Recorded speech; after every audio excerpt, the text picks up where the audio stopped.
Alright, I don't know if any of you guys are keeping score. This is stop number 7 for me today. They're telling me that this ice machine, I haven't done anything, right? So all they said was this ice machine, which is in the dining room, isn't working. I see water everywhere. Let's take off the panel and see what we got. Alright, so here's where sequence of operations wins the day. And I have no clue, but we do have power, they are correct. I'm gonna power this down. I'm gonna turn it back on.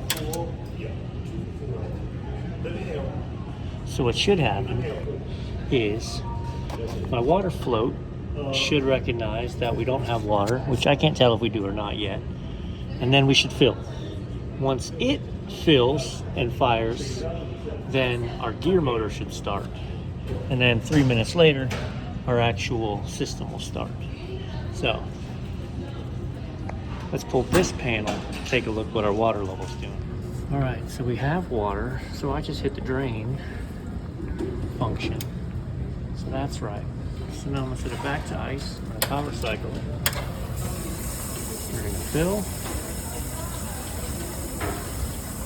Now there's 2 floats. There's, well, 1 float with 2.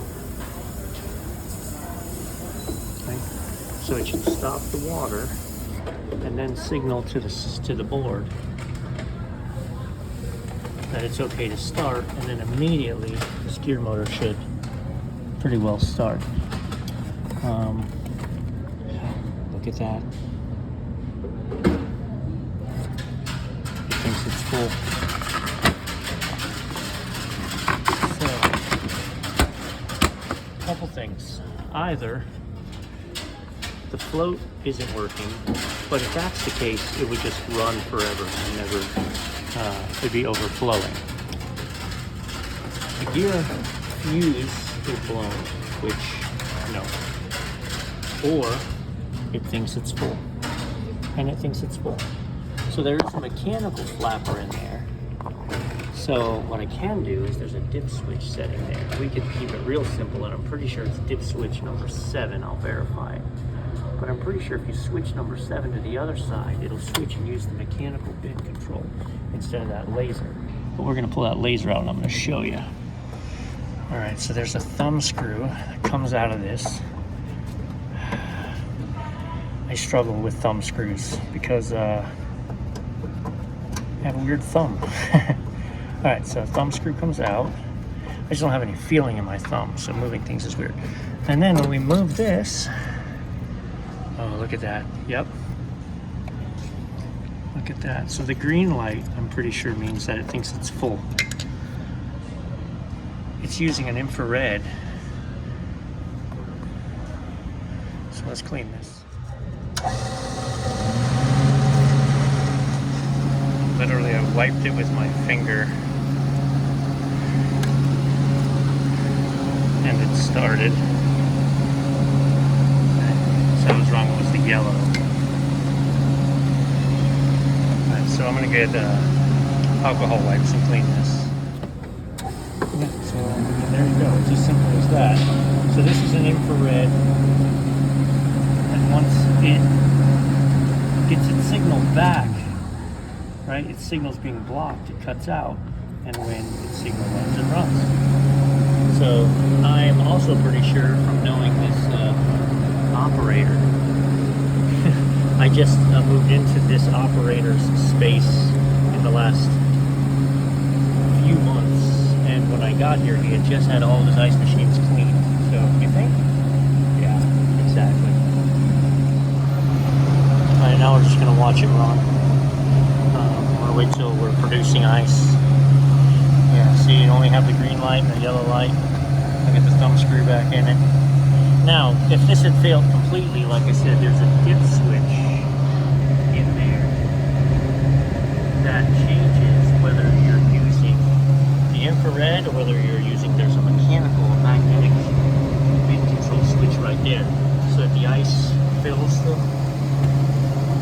cabinet and then fills the tube, and when it gets to the top, it pushes the flapper up and then hits the magnet, shuts it down.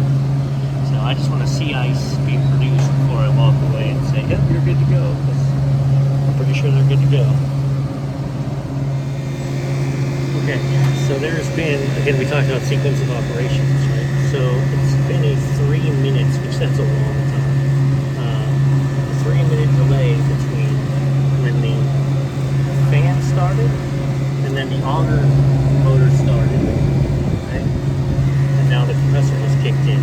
What's crazy is once the compressor kicks, it'll take 60 seconds and it'll start getting nice up the top.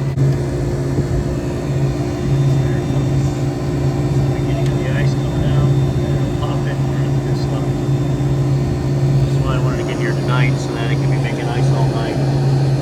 Fill this bin. Hey, while you're here, the sink is leaking everywhere.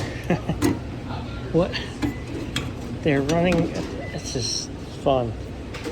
They're literally running a tempering valve here to a hand washing sink that's on a foot pedal. Interesting. Because you could actually run a tempering by having your hot water all the way open and then your cold just a little bit open, and you'll create a tempering valve. You don't need an external tempering valve and all this stuff. But when you look at it, it's dripping from here, right? But it's dripping from here because it's leaking from here. And it actually looks like it's leaking from the back of this hose, not the front of it. So I'll have to see if I have one of these hoses, because that's the back side of the compression fitting. Let's see. Well, and actually what's funny is, so they have the cold water turned off and it's still leaking. You know why it's still leaking? Because the hot water is running into the tempering valve and then out to the, oh, guys, they have made this way too complicated. Okay, so I had a cap. They weren't using any of this. The cold was off. They weren't using it. It looks like it's still maybe leaking. We'll see.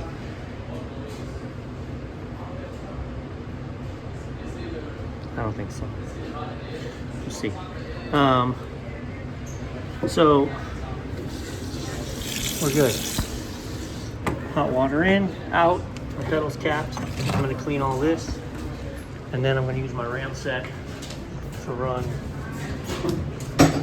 into the concrete floor. All right, in case you've never messed with the ram set like this, it's powered by 22 blanks. Okay.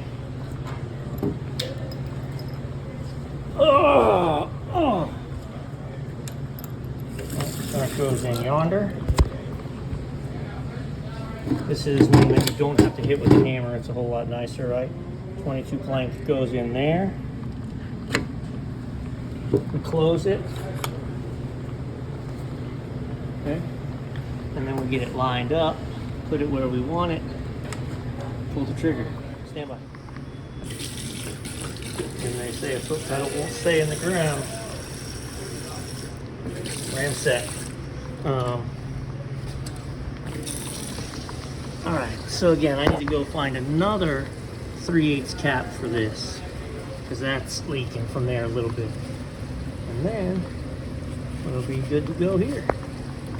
And we're gonna obviously get all this up.